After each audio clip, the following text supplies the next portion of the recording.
just random recitals, and I would just, put together whatever I happened to like at that time in different languages. And one show that I did, there was a set of Kundiman, which the Filipino songs, and people were like, "What are these? Like, we want to hear more of this." And I didn't really know that much about it. So it kind of the ball started rolling, and it eventually, I did some shows with that, and then it turned into an album. And then now I'm working with a band that's just like mixed genre, and I don't know if you guys have seen the video, you've seen the video, and it's just turned into this beautiful melange, and it really, I like it a lot because the core is there, the core of the Kundiman, but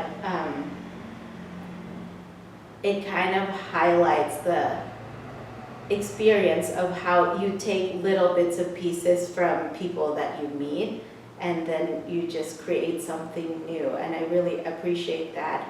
And I guess earlier not on video, but you asked me about, before we filmed this, about preservation, right? Mm-hmm. And how do you preserve music?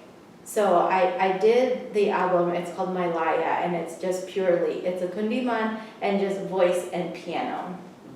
And then I'm doing something else with it now, but keeping the core of it. And I feel like preservation is doing it as close to how it was performed, but then exploring also how, with the influences that one has had, environmental influences, people, everything, how else you can explore that and be in a different space. And I think people are worried about erasure. And I feel that when you do explore new ways, you can't help but ask, what was the old way, right? How was it done? So it's actually, I feel, is a very positive thing. Right, so earlier, before the camera was on, you also told me a bit about how you originally learned these songs. Can you repeat that story on camera? Is that? Yeah, so the Kundiman music, there's not a lot of it, and I had this friend, Nelson Caruncho, who I met in school, and he ended up sending me the pieces from the Philippines, because they're really hard to find actually, and they're out of print right now. And so he gave me a couple of collections, but I didn't really touch them until a few years later, when I was trying to figure out, who I was as a Filipino American, and what my connection was to the culture. So I'm really grateful, to have learned these pieces and be able to take it to the next level. Mm-hmm. Right. Do you remember hearing any Kundiman when you were growing up? Yes, there's like a very famous one. It's called Dahil Sayo. Mm-hmm. And Dahil Sayo was, it was the favorite, Imelda Marcos. The Marcoses, they're not very popular. She's popular for her shoes, shoe collection, right? Right. Do you know how many shoes she had? I knew it was a lot. I don't remember how many. Either. But literally, I don't know exactly what year it was, but she would sing it for parties. But right before they were forced to move out of Malacanang Palace in the Philippines, she went on the balcony and sang this Dahil Sayo. But people have sort of reclaimed it, mm-hmm. right, and not really associated it with her now, but as just a part of us. Right. So you talked about the core of the Kundiman. Mm-hmm. What do you think that is? So gosh. Kundiman, it kind of wanders, right?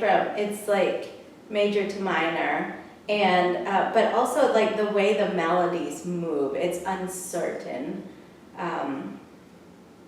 and that really, it shows like the culture at the time too, right? And even now, really, there's so much uncertainty in the Philippines.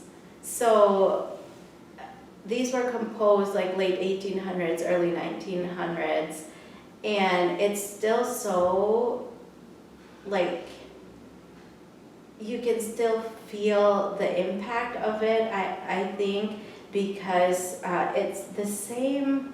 I mean, maybe in any culture, I shouldn't say that, I don't know. Everybody's always, like, has some kind of struggle. And of course, like, change is hard to come by. So these songs, they're like the messaging, it's saying the same things over and over that generations have been saying over and over and over. So it's important to keep them alive because, and to kind of, to refresh them and to see them in a different light so that perhaps we can make the changes, no matter how slow they may be, and have that, give that sense of optimism as well. So what do these songs mean to you now that you've lived with them for several years? For me, they mean freedom, really. That search for freedom, that coming together with whoever's listening to it, because everybody has some kind of freedom that they want. And I hope that, even though they're sung in Tagalog, that they can feel that. And of course, when they see the translation, they can see that that's what it's about, and it's about love also, and love of the community, for the country.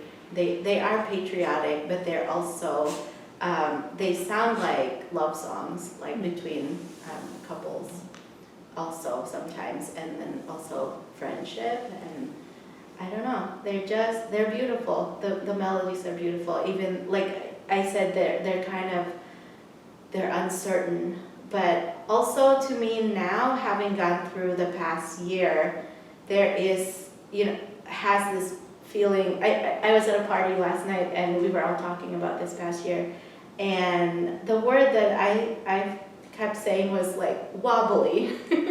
This uncertainty, and like how weird it is that we're here together and sharing particles. And it's just, we're feeling our way out of it and feeling our way towards that sense of freedom.